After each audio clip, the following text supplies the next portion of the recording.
Hey everyone, this is Joe with Hats Off Entertainment.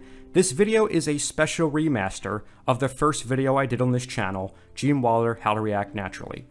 Being that that video was my first, it was plagued by a ton of audio inconsistency issues, as well as some balancing problems. Most recently, a section of the audio was muted, and I decided to go back in and re-upload this video, fixing some of its problems, along with adding some new content. I'm leaving that original video up, so I've decided to retitle this, Gene Wilder, Nowhere Special. Thanks for checking out my channel, and I hope you enjoy. I was 8 or 9 years old, and my mother had a heart attack, and when she came home, the doctor said, "Don't ever get into an argument with your mother because you might kill her."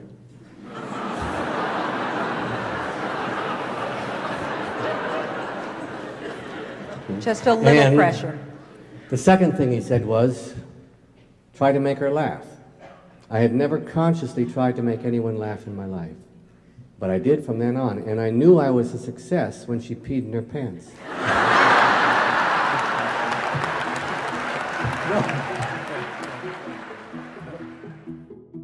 One of the first films I can remember watching as a kid is Willy Wonka and the Chocolate Factory. It's a film that seems to exist as a rite of passage during childhood, being one of the very first movies we are introduced to growing up. Aside from having amazing visuals, stunning set design, and an incredibly catchy soundtrack, it's also just a perfect film that early on teaches us much about life and the morals we should take away from it. It's about the importance of having an imagination and remaining true to oneself. It's more than a film. It's an experience. And that, in my opinion, is all owed to its star, Gene Wilder. Already an established actor at the time the film was made, Gene Wilder perfectly embodies the character of Willy Wonka. The moment we meet his character in the film is such a defining moment.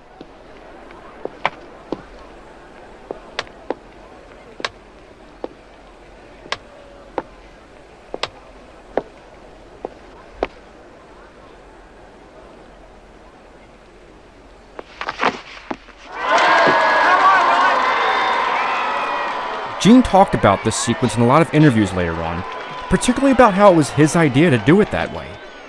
When the audience sees Willy Wonka for the first time, I want to come out of a door with a cane and limp my way to the crowd. And they're all waiting, "Oh, Willy Wonka, oh, he's a cripple, oh my God, who thought, I never knew that, so fun." And they quiet down, quiet down, quiet down.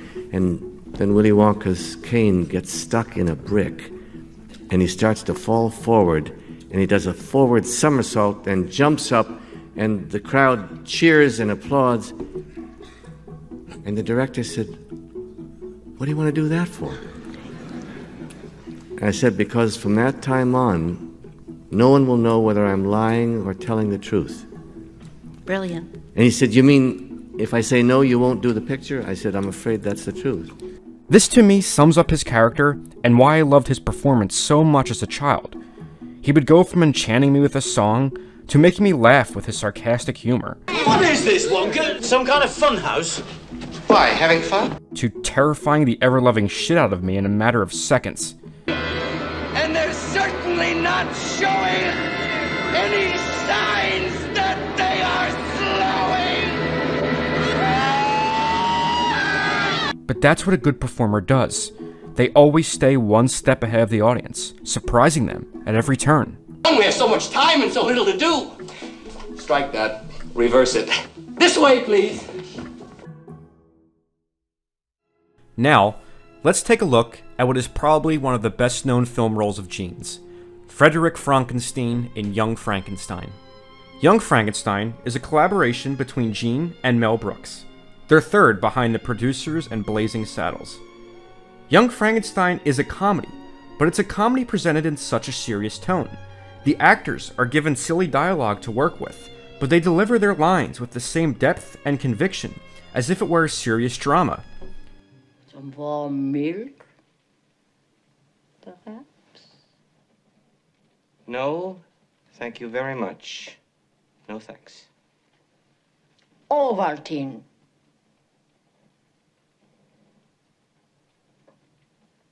Nothing. Thank you. As Gene co-wrote Young Frankenstein, he truly lets the writing do most of the work here. Again, the film is a parody, but he plays his character of Frederick Frankenstein as if this really were a serious Universal monster movie. And that's why this film, and his performance, works so well in my opinion. He once again stays a step ahead of the audience, and watching this film for the first time, you never really can tell how he's going to react or what he's going to do next. Take for instance this scene, when Frankenstein's experiment doesn't go as planned. As well as our successes. With quiet, dignity, and grace.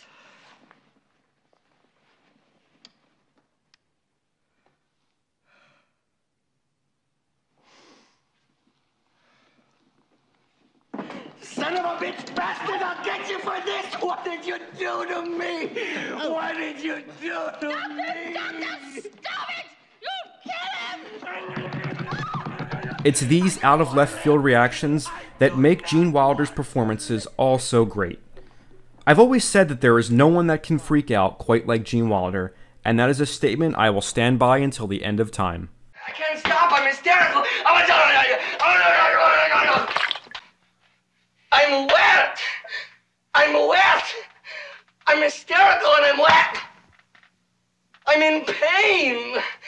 And I'm wet! I hereby sentence you to serve 125 years in the custody of the Commissioner of the Department of Corrections. Wait, no, wait. No, sit. You know, we didn't do it. You stupid, ignorant son of a bitch, dumb bastard! Jesus Christ, I've met some dumb bastards in my time, but you outdo them all. Get over there! What? Are you saying the post office, the taxi cabs, my truck not starting? You're saying that was you? You're playing with me all this time? You are playing with me? It's all there, black and white, clear as crystal. You stole fizzy lifting drinks. You bumped into the ceiling, which now has to be washed and sterilized, so you get nothing. You lose. Good day, sir. My grandfather's work was doo-doo. I am not interested in death. The only thing that concerns me is the preservation of life.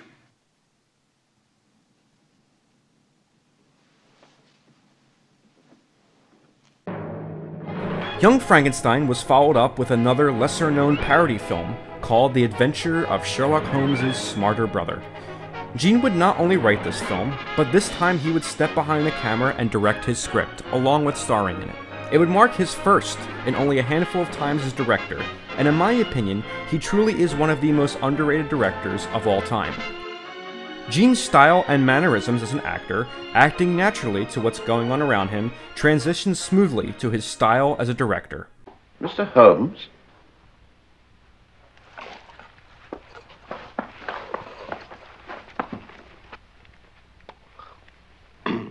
Lord Redcliffe, I presume?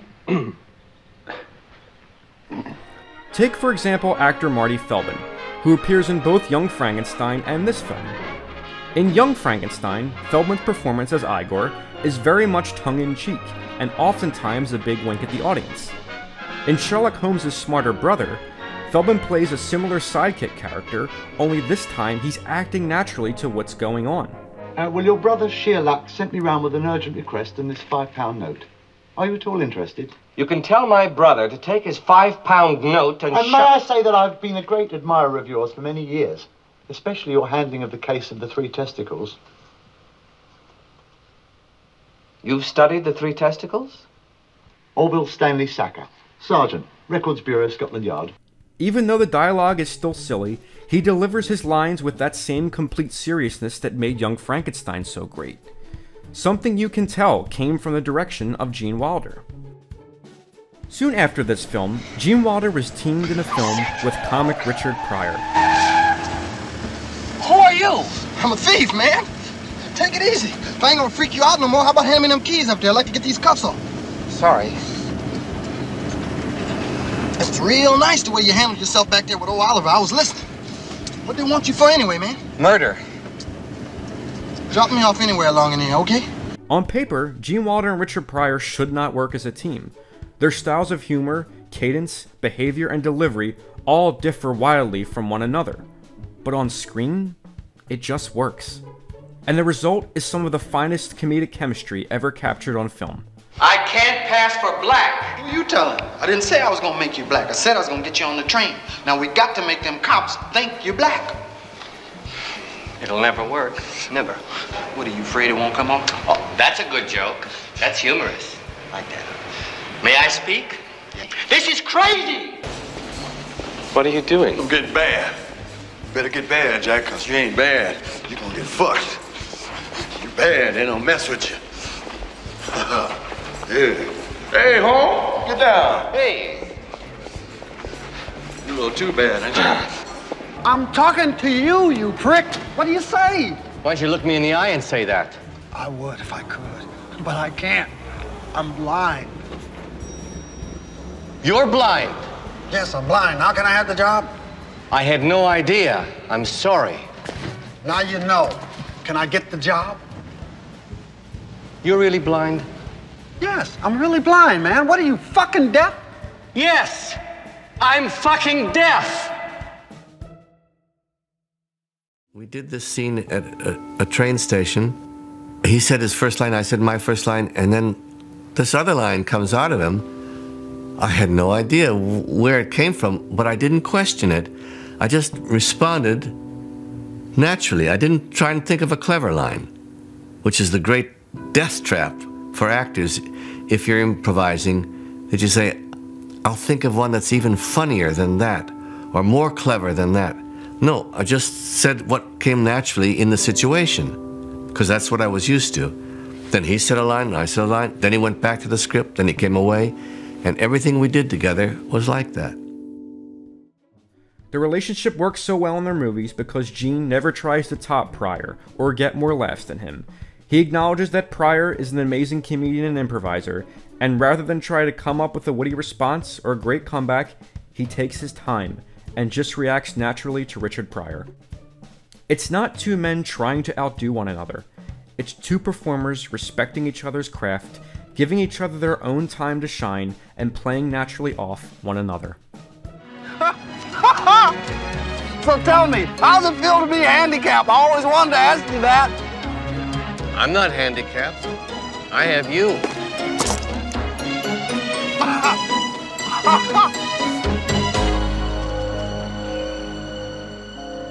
Sometime shortly after 1991, Gene Wilder retreated from Hollywood. His last theatrically released film came in 1991 called Another You, which would also be the last theatrical starring role for Richard Pryor as well. Although he would appear in a few TV movies and sitcoms sporadically throughout the rest of the 90s, by 2003, Gene had permanently vanished from the world of film and would never end up returning. He later explained his reasoning. And once in a while, a good film, but not very many. I don't mean this when I was just starting out, but later on. Sure. And I said, I don't know, I don't want to. If something comes along that's really good, and I think I would be good for it, I'll be happy to do it. But not too many came along. Instead, Gene found a new outlet for his creative energy, writing novels. Starting with his autobiography in 2005, Gene began to write several novels, ranging from romance novels to short story collections. There's a big part of me that wishes Gene had come out of retirement and given us some more performances before his battle with Alzheimer's that led to his death in 2016. But I also take great joy in knowing he spent his remaining years writing novels, spending time with family, and being the absolute happiest he had ever been. Had incredible career success, you've had high highs, you've had tragedy in your life, and when you get to the end of the book, you seem like you're in a really good place now, you're happy. And that made me feel really, that made me feel good, because I want you to be happy, so that was nice. That's true, right? You feel good. I'm happier than I've ever been in my life. That's fantastic. Well, that makes... Where are you headed, cowboy? Nowhere special. Nowhere special. I always wanted to go there.